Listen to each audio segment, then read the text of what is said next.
Hello, I'm Vince White. I'm an employment attorney, and today we're answering publicly posted questions from avo.com. A is in Apple, V is in Victor, V is in Victor, O is in Orange.com. And this question is from, it's actually a place I know, Norwich, New York. And it was posted yesterday, March 31st of 2022. And the heading of the question is, can I sue my employer?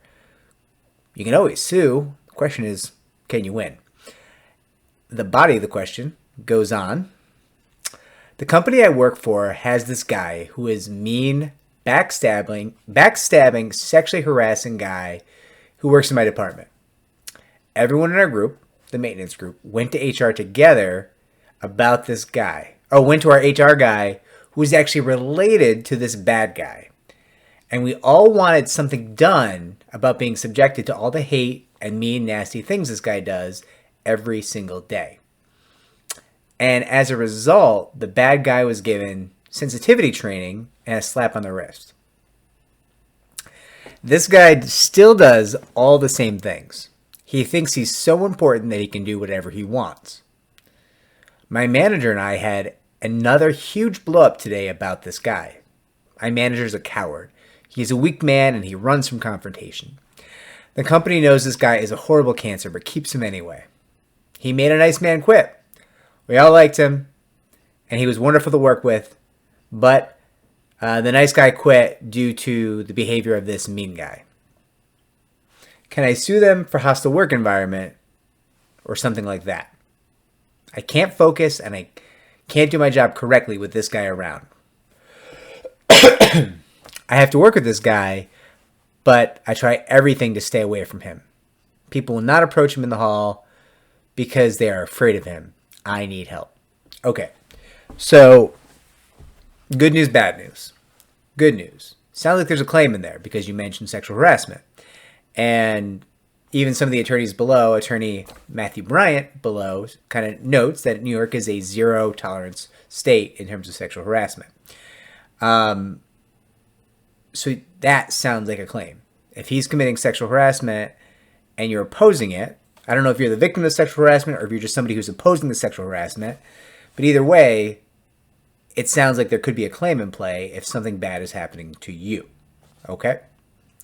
So if you're being sexually harassed, that's a claim.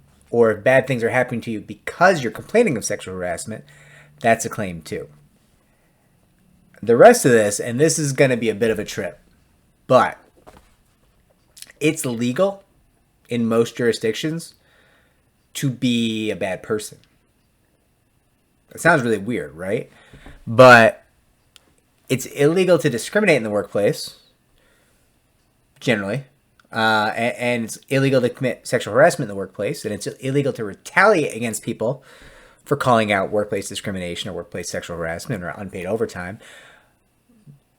But it's not generally going to be illegal to just be a bad person. Now, if you're a bad person who commits crimes, well, that's probably illegal. There's criminal statutes, and you can be held accountable. You can do jail time for that. You can be arrested, right? You can be charged with a crime. But, like, just being a jerk, like a bad person, a jerk, an asshole, for lack of a better term, right? That's going to be legal in most situations. In fact, it's often a defense that's actually made in our field.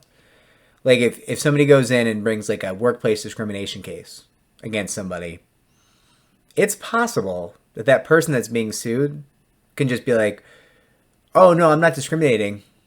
I'm a really bad person to everyone. It's equal opportunity evil, right? And that is a fairly effective defense. A lot of people don't want to say that. A lot of people don't want to own up to being a monster. But some people do. And the people who do, if they can prove it, is that they're just a bad person rather than they're a person who discriminates in the workplace. That's a good defense to a discrimination case. So what I would say to you is schedule a couple of free consultations. You're in New York, so you've got some good options. And talk specifically about the sexual harassment. Talk about the things you've done to oppose the sexual harassment. Talk about the negative workplace consequences. Talk about if you're being harassed by this person because you've complained of the sexual harassment, right? That's going to be a lot of where the claim might live here. It's not the only place you could live. That's certainly the most likely claim that I hear. Because I want you to be free of this guy. I want you to have a safe, happy work day and workplace. So that is where I would center my conversations with an attorney if I was you, up in Norwich, New York. I will track the comments on the video. If you have follow-up questions, I'll try to get you answers. And if this video was helpful, consider liking and subscribing. It does help me to help more people just like you. So good luck to you. And my hat's off to you for fighting back. I respect that very much. Take care.